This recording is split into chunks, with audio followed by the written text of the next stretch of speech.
బాలీవుడ్ హీరోయిన్లు టాలీవుడ్ లో ఒకప్పుడు సినిమాల్లో నటిస్తూ బిజీగా ఉండేవారు.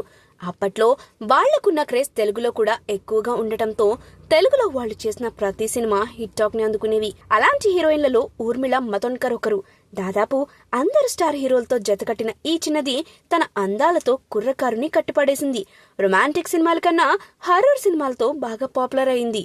ఇక అమ్మడు తెలుగులో సినిమాలు చేసి చాలా కాలమైంది. ఆర్జీవీ గురించి వివాదాస్పద వ్యాఖ్యలు వినిపించడంపై ఊర్మిళ స్పందించారు. ఆర్జీవీపై సంచలన కామెంట్లు చేసింది. ఊర్మిళ ఏమన్నారు ఇప్పుడు ఈ వీడియోలో తెలుసుకుందాం. నార్త్ లోనే సెటిల్ అయిన ఈ లేడీ పెళ్లి చేసుకున్నాక ఫ్యామిలీ లైఫ్ కి టీవీ షోలకే పరిమితమయ్యారు. చివరిగా 2018లో బ్లాక్ మెయిల్ సినిమాలో స్పెషల్ సాంగ్ లో నటించింది.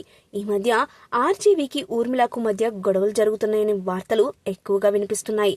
ఇటీవల వర్మ దర్శకత్వం వహించిన సత్య మూవీ రిలీజ్ చేసిన విషయం తెలిసిందే.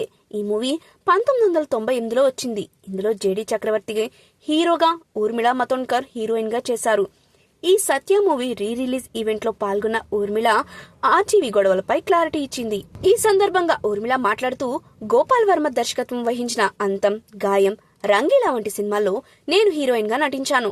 ఆయన మూవీస్ లో ఛాన్స్ దొరకడం నా లక్ అని చెప్పాలి. ఇలాంటి లేనిపోని రూమర్స్ నమ్మొద్దు. మా మధ్య ఎలాంటి గొడవలు లేవు. కలవాలి, మీట్ అవ్వాలి అంటే కెరీర్ పరంగా ఒక్కొక్కరిది ఒక్కో దారి. ఇప్పుడు ఒక సందర్భం ఉంది కనుక మీ అందరితో కలిసి మాట్లాడుతున్నా. వర్మ గారితో కూడా అలాగే. సినిమాకు సంబంధించిన విషయాలు ఏమైనా ఉంటే నేరుగా మాట్లాడుకుంటామని కొట్టిపారేసింది ఊర్మిళ. ఆమె మాట్లాడిన మాటలు ప్రస్తుతం సోషల్ మీడియాలో వైరల్ గా మారాయి. రామ్ గోపాల్ వర్మ మాత్రం ఈ వ్యాఖ్యలపై మౌనంగా ఉన్నారు. ఇక వర్మ సినిమాల విషయానికొస్తే ఏవో 2 సినిమాలు చేస్తున్నారని తెలుస్తోంది.